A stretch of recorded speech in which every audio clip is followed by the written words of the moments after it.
So this conflict, the recent conflict between the two militaries of Pakistan and India, holds many important lessons for Pakistan.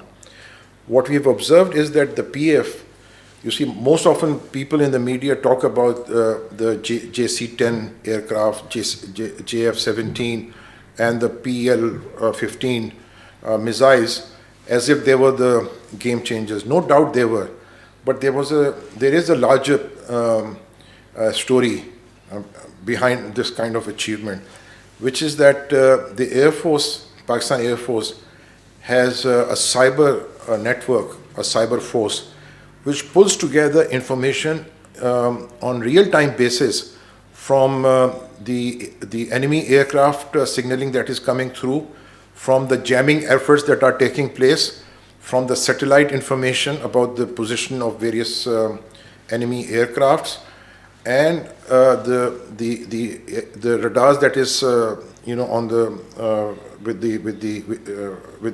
the aircraft. So all that information is pulled together, synthesized, and by use of artificial intelligence, it is then communicated to the pilot for the optimal time to press the red button. Now that is all managed by the Pakistan Air Force Nerve Center, which is the cyber force. Now how this has come about?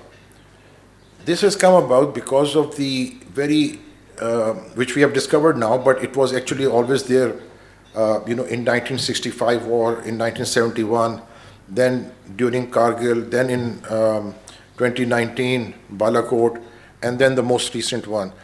The Pakistan Air Force has always demonstrated, despite the numerical inferiority, they have demonstrated professional excellence, and they have dominated the skies over the subcontinent. In my view, that has been achieved primarily because of the professional excellence. And how do you achieve the professional excellence? There is little political interference. Secondly, the personnel in the Air Force go through a very rigorous merit-based training systems, and they develop an expertise level which is unprecedented, unmatched. So when the actual hot war takes place, for them this management of all this information by not just the pilot but the people who are managing the nerve center and the various signal management, they are experts in themselves in their own respective domain, and all of that is put together. So the entire Air Force is sort of synthesized or galvanized to achieve a certain objective in the skies. Now, what has been demonstrated is that PAF is a formidable force because of its professionalism.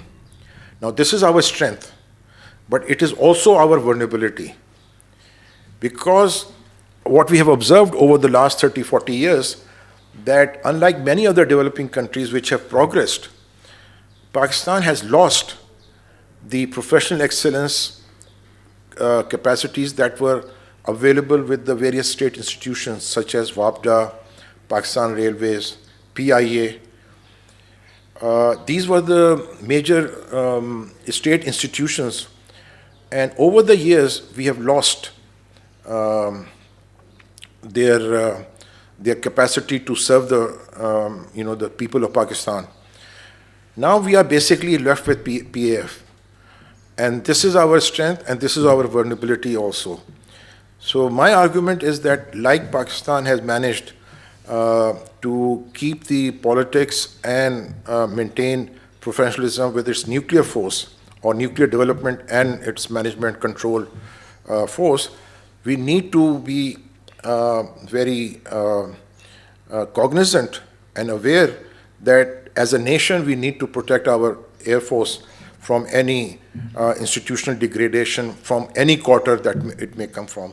I think what we have to now realize in Pakistan is that because of our macroeconomic instability, we always have to rely on IMF financing or support, stabilization packages, and World Bank and other multilateral support. And they are I mean, they basically keep the economy, their assistance and their lending basically keeps Pakistan afloat, economically speaking. We are not an economy which is highly productive. We don't have any major comparative strengths. So, therefore, there is no foreign direct investment or even domestic private investment coming up and, taking the economy forward through investment and growth and job creation. So none of that is taking place in a very significant way. So our main reliance is on remittances and official aid flows to Pakistan. Therefore, our economic policies are basically more aligned with the Washington consensus-based principles or neoclassical growth paradigms. However, there is an alternative conceptualization of growth, progress, and transformation. Because it is not only China. You see, if you look at Japan, Taiwan, which is, a territory of China, we must recognize that, South Korea, and People's Republic of China, they have charted a different model of economic transformation. Because you see, it is one thing to have development, which is that if you have the right macroeconomic policies, if you have the right your growth policies, you will achieve certain development. But it will not be economic transformation. For economic transformation, what is meant by? Where your existing agriculture, industrial, and services structures and production, they go through a transformation. They go through a sea change. And it is not, it doesn't take place within a political government life cycle. It is long term. It's medium to long term. But you set your goals. So, in the paradigm of the Western growth stories, what you have is fundamentally private sector companies who are working for the shareholders to increase the shareholders' value. In the East Asian, including China, their growth story is not just increasing the shareholders' value. It is taken a shape of what is called now state-led industrialism. So the state is basically like a conductor in an orchestra. And it has expert knowledge in almost all domains. Expert knowledge. So the state capacity is very important at this.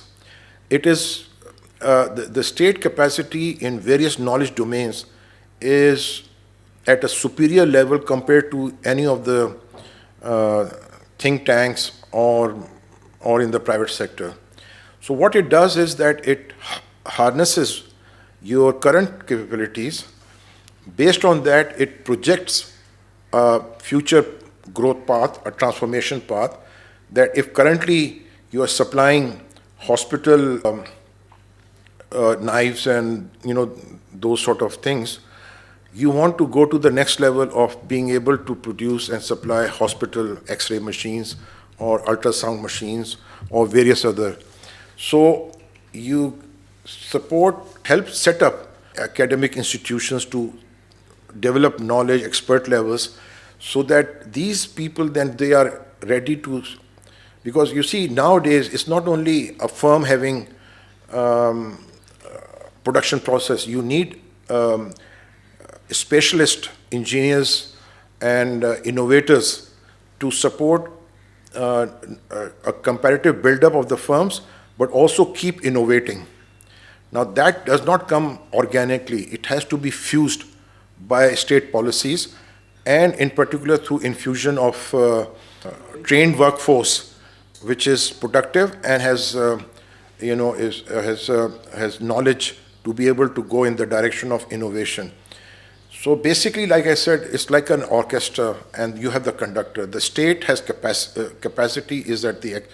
So China or other South Asian countries like Japan and South Korea, What they have demonstrated over the last 30, 40, 50 years is that the state capacity has gradually evolved and has been a critical enabling factor in going through a process of economic transformation, not development.